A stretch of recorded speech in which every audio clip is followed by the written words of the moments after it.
Nah, inilah teman-temanku salah satu potensi atau manfaat yang bisa kita dapatkan dari alam kita kalau hutan kita masih bagus. Jadi banyak sumber-sumber ekonomi yang bisa kita ambil dari hutan-hutan yang masih kita jaga dengan baik. Salah satunya adalah seperti ini teman-teman. Kalian bisa lihat ini adalah bambu.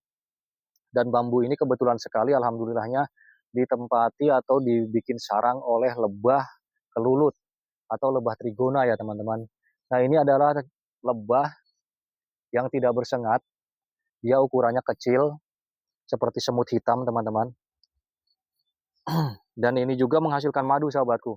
Mungkin kalau buat kalian yang udah tahu jenis lebah ini, kalian udah paham seperti apa jenis lebahnya. Dan lebah jenis rigona ini atau lebah kelulut ini berbagai-bagai jenis namanya teman-teman. Jadi tidak satu jenis atau tidak salah satu varietas saja.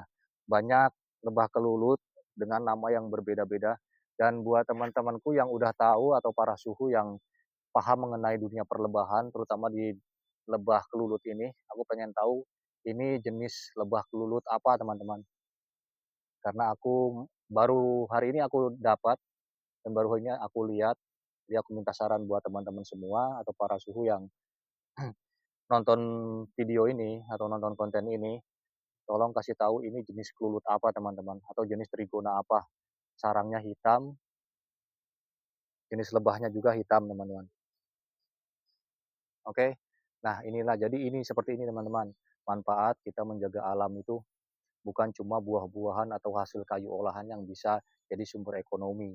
Jadi masih banyak potensi-potensi atau hal-hal yang bisa kita ambil, yang bisa kita jadikan uang. Salah satunya seperti ini.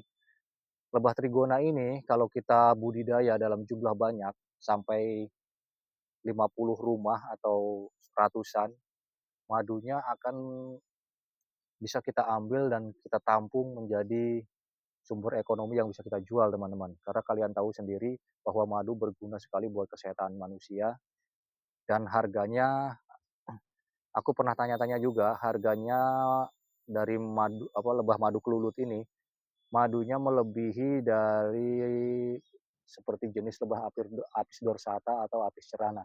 Jadi ini lebih mahal teman-teman.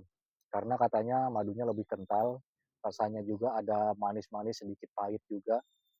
Jadi khasiatnya katanya sih lebih bagus dari jenis madu-madu dari lebah yang lain. Dan yang aku suka apabila menemukan lebah ini, karena lebah ini tidak memiliki sengat, jadi tidak berbahaya. Cuma kadang kita merasa risih atau terganggu, tidak enak juga kalau di saat buka lebah ini. Biasanya lebah ini suka berkerumun ke muka, masuk ke mata, masuk ke hidung, ke telinga, atau nempel-nempel di rambut ya teman-teman. Nah ini cuma itu doang yang bikin kita risih teman-teman. Tapi kalau untuk masalah menyengat ini tidak menyengat. Oke teman-teman, cukup sekian. Hari ini aku mau bongkar dulu ini lebah ini. Nanti aku mau lihat sarangnya di dalam kayak apa, apakah udah ada kantong madunya. Aku juga mau ngambil sedikit propolis di dalam. Jadi propolis itu yang seperti ini teman-teman, yang hitam ini. Ini dihasilkan dari getah pepohonan yang mereka kumpulkan dan dijadikan sarang lebah ini. Jadi aku mau ambil kelulutnya sedikit buat aku bikin jebakan lebah madu jenis ini lagi. Oke sahabatku, semoga ini bermanfaat. Dan tadi aku bertanya buat para suhu yang tahu ini jenis lebah apa, tolong dijawab atau berkomentar ini jenis trigona apa yang seperti ini. Dadah.